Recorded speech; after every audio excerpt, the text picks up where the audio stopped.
Is a sweet looking article. Yeah. Oh shit. Just catching up on some reading.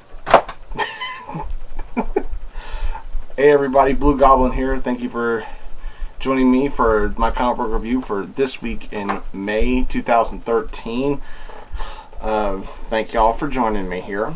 I got a lot of books to cover here. Well, not really a lot. Mainly 1, 2, 3, 4, 5, 6. Plus something I need to say about a certain book from DC. You're watching this on my blugoblinX channel. Don't forget about my main channel. I am still going to be doing stuff on there. And don't forget about my student, TheMtVernonKid, and everybody at Dark Avenger Inc. Plus, and as well as my girlfriend's channel, Lenora2003. I'm going to start with Marvel and with DC here. I don't have any independents in this week's stash, so we're going to go through Marvel and DC. We're going to start with Marvel, and we're going to start off with Astonishing X-Men number 62.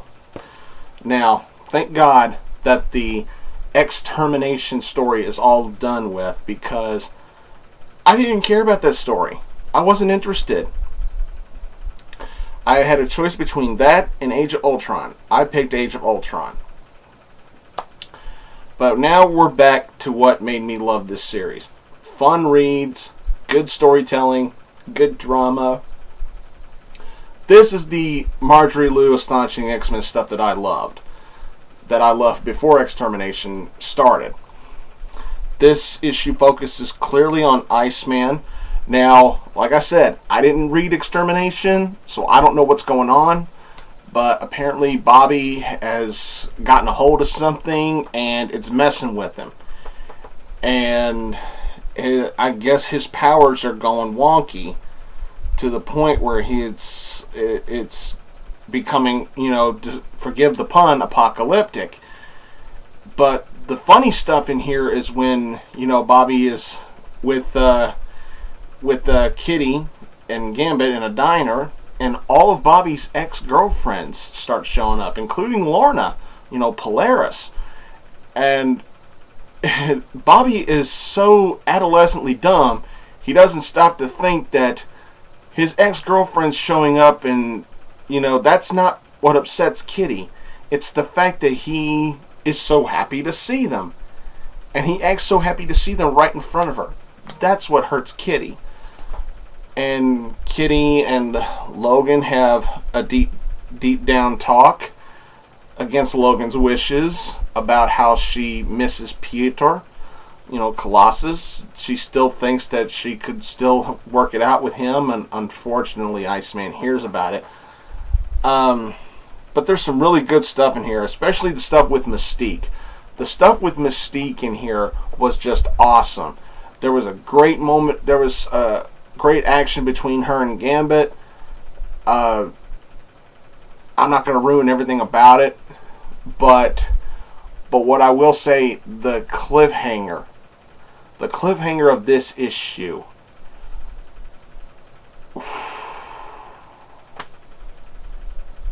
Jesus, shit's getting cold in here. Awesome issue. Loved this. Thank you, Marjorie Liu, for bringing back your Astonishing X-Men goodness yeah, and 2 shots of extermination was bad enough for me. So we're back to the way I like it, and I can't really complain. All right, moving along, we got Fearless Defenders number 4. Cullen Bunn and Mr. Slimy are continuing their work on here. The artwork in here is really good. It has its there are a couple of moments where it kind of looks iffy, but for the most part the artwork in here is really good. But what sells it is the writing, the storytelling. Also got to plug this cover in. Look at this cover. Isn't that just damn cute? But I am not fixing to cut this shit up. I wonder if there's anybody who actually bought an extra copy of this just to cut out the Valkyrie paper doll. I'm willing to bet there was. But in here, we, after that jaw-dropping revelation at the end of the last issue that the Doom Maidens, Valkyrie is told that the Doom Maidens are her sisters.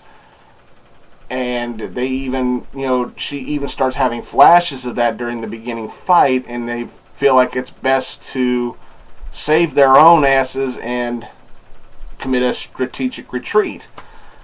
And I gotta say, Hippolyta in here, I am loving this character. I've only seen her 2 or 3 times here so far, but I'm already loving this character. I mean, she reminds me of the way her attitude is, the way her character is done in here, the way she's written. She really reminds me of Starling from the Birds of Prey. She really does. I love this character's attitude. I like how she carries herself. I love how she doesn't like to take shit from anybody. It's really refreshing. I like this character. And you can't have this without an awe moment in here. Poor Annabelle. She's really trying. She is really trying. I mean, at first what I thought was a minor crush, on Valkyrie, it's now getting more developed. Annabelle is trying so hard to get close to Valkyrie to the point where it just looks really cute yet awkward. She tries to talk to Valkyrie, and she's like, not now, and just walks away, and she's just like, I'm such an idiot. You just want to reach out and hug this girl. It's just so damn cute.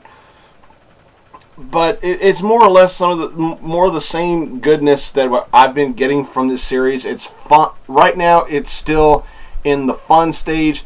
The villains in here are really, really high up there on the bastard scale, and that's great. I've been loving this. I really can't honestly complain too much. I mean, it's not perfect. It's not the best series out of Marvel now, but for what it's worth, it is an awesome read. I really loved this.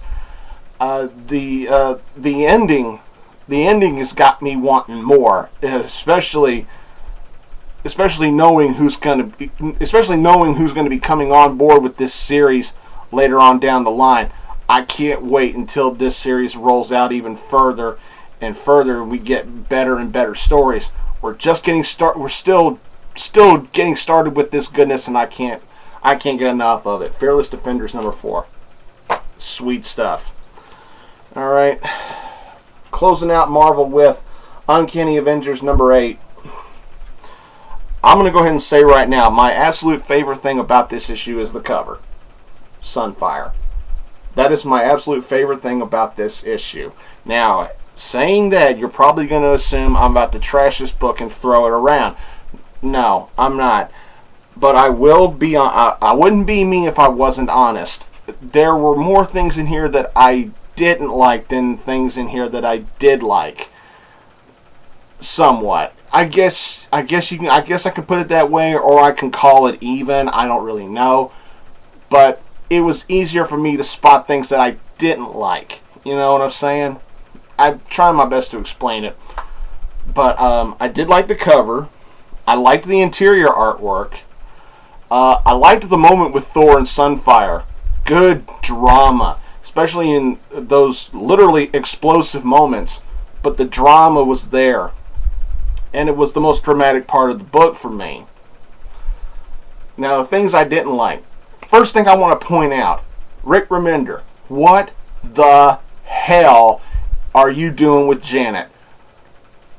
I read this book, and when I got to the part where Rogue is talking with Wolverine about making a promise about not letting anybody die, Janet eavesdrops, butts in, and insults them. I'm like, Janet, to me, really came off like a little bit of a bitch in this issue. She's like, what are you promising? That you X-Men type always keep secrets? And I'm like, did I just read that from Janet the Wasp? I almost want to look at the panel and go, fuck you! I'm like, when did Janet become such an ass? Mr. Remender, please, fix that. I don't follow Wasp religiously, but really. Another thing is, even though they had an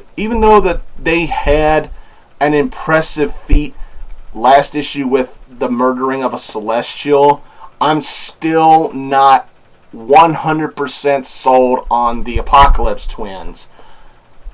For one thing, they do have a lot of action to back up their badassness, if you want to put it like that. But for me, as villains, they talk too damn much. And that was the thing that really gave me a headache about this issue. It is extremely dialogue heavy. It'll take you about 5-10 minutes to make it through like 3 or 4 pages. Yeah, that is if you're one of those comic book readers that reads absolutely every word in the book, which is what I do. Wow, this took a long time for me to read, and I mean, this was really, really heavy on the wording. Really, really heavy. It made the book drag a little bit, but what saves it is the monumental cliffhanger in here. I will not dare ruin what happens at the end, but I mean, don't get me wrong, this is not a bad series. I loved it at first, but the more I read it, the more I'm starting to see things I don't like. I don't like how the Wasp is being written. I don't like the way I don't like the way the team is treating Rogue. I don't like how Alex Summers is not acting like a true leader sometimes. He even advises the team in this issue, maybe we should talk to Scott and work together with him. And I'm like, where the hell have you been, Alex? Do you realize that that some of the X-Men ain't exactly getting along with Cyclops right now? The stuff with Captain America in here was alright, but it's like I said, it's for me, it's just much easier to find the bad things than it is the good things. I'm not giving up on this series. I do like it, but I'm starting to see more and more flaws the more I go along with it. Alright, now, before I get into DC, there's something I want to say. I'm not going to review this book because I haven't read it yet. And I chose not to read it on purpose. When I picked this up at Arkham Comics, my girlfriend's mom and her dad both warned me, don't read this book unless you want to be spoiled. They told me, and I thank them for this. They told me that this book, on a couple of pages, spoils the ending of Wrath of the First Lantern. The actual conclusion to the story, believe it or not, comes out 2 weeks from now.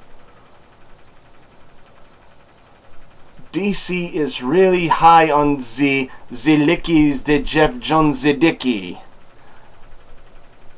Why do we have to wait 2 more weeks for the conclusion? I don't understand. The book should be done. Get it the fuck out in the stores so we can give you our money, DC. Because that we know that's all you fucking care about right now. Especially Jeff Johns. Look, I chose not to review this book because I haven't read it for obvious reasons. Because DC, not only did they drop the ball with the overall execution of the Wrath of the First Lantern story, but they can't even finish it up properly. Fail. Epic fail. Alright, now we're moving into the books I am going to review. We're going to start DC off officially with Batman number 20. The Dark Knight battles Bruce Wayne. Scott Snyder and Greg Capullo. You know, as much as, you know, as off, you know, me and TheMtVernonKid, Chris, we were talking about this, and we were talking about it with some other people.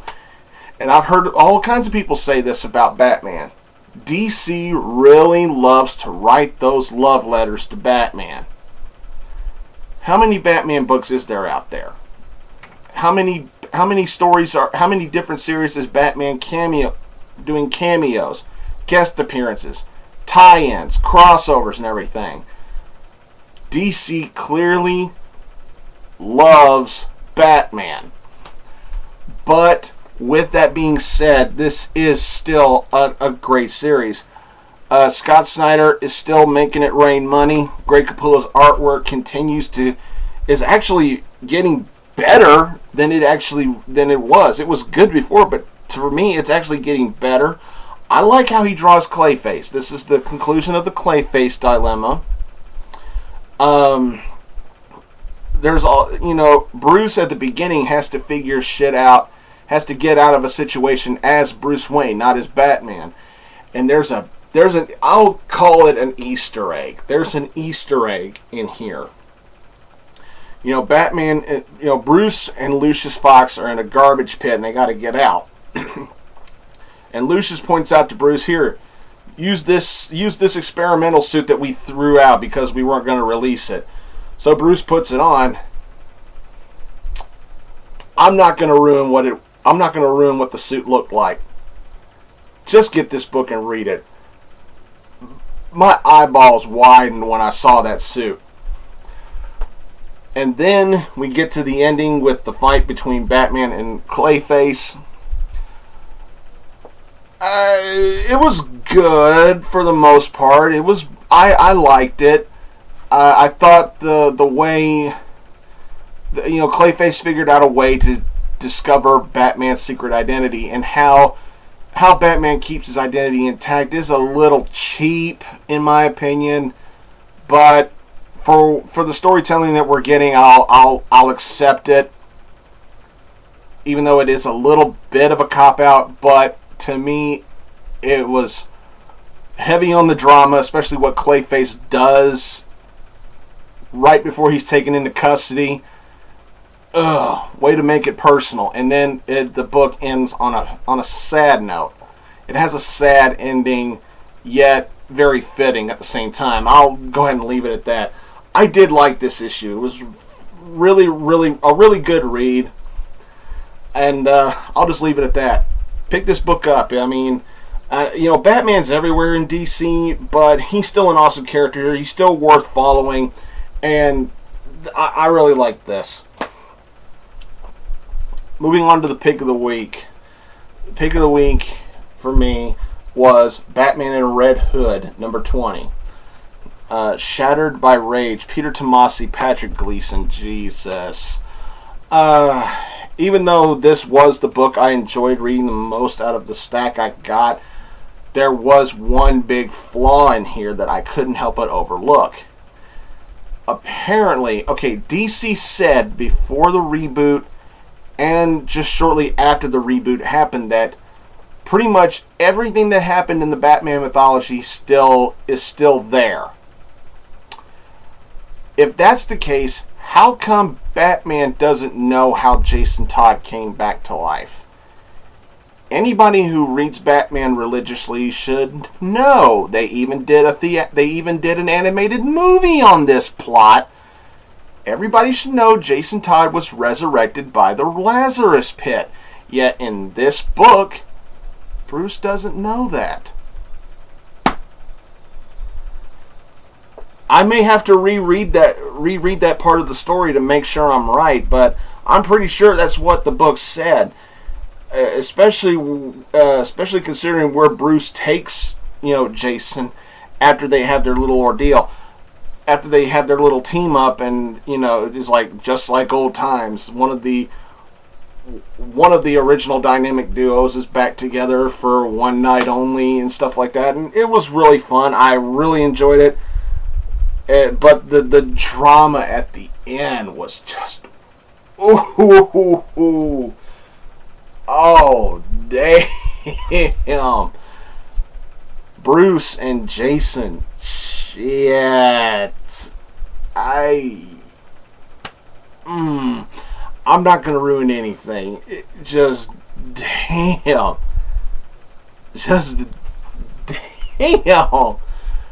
I could not get enough of this. Drama, storytelling, action, good artwork. This book had all of it. Despite that flaw about Batman all of a sudden not knowing Jason Todd was resurrected by a Lazarus pit, despite that flaw, this was awesome. Loved it. Not to mention we're getting some more Carrie Kelly goodness in the beginning of the book, which I'm all for. We're seeing more and more of Carrie Kelly, and I like what they're doing with her. I like how her character's being done in here. I really can't complain about Carrie Kelly at all. Can't. She's done wonderfully. And from beginning to end, with a minor flaw, I really loved this book. This was awesome. Do yourselves a favor. Pick this book up and read it. You will not be disappointed. At least I hope you won't be. Alright, we're going to end this review with issue 20 of Suicide Squad. This is written by L.S. Cott, and we got Patrick Zerker. I probably just butchered those two names, and I apologize for that, but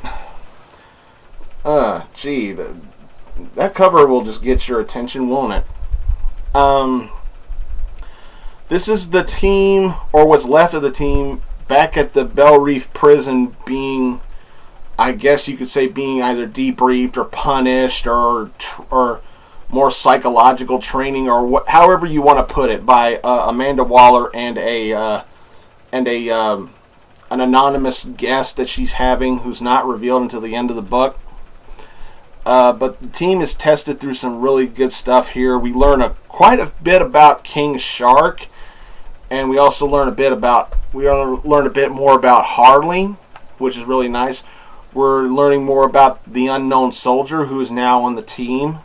That dude's got some issues. Dude's got some serious issues.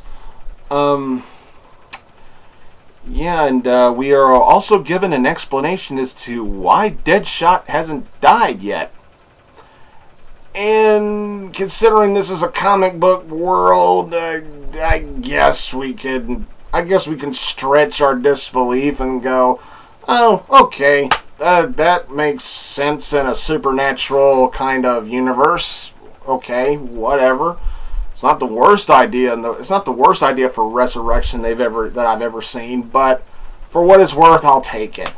Just as long as they don't kill Deadshot off, because I'm still a really big Deadshot mark. I loved the stuff in here with Harley, but for me, what really got my attention, other than the damn cover, was who Amanda Waller's guest was.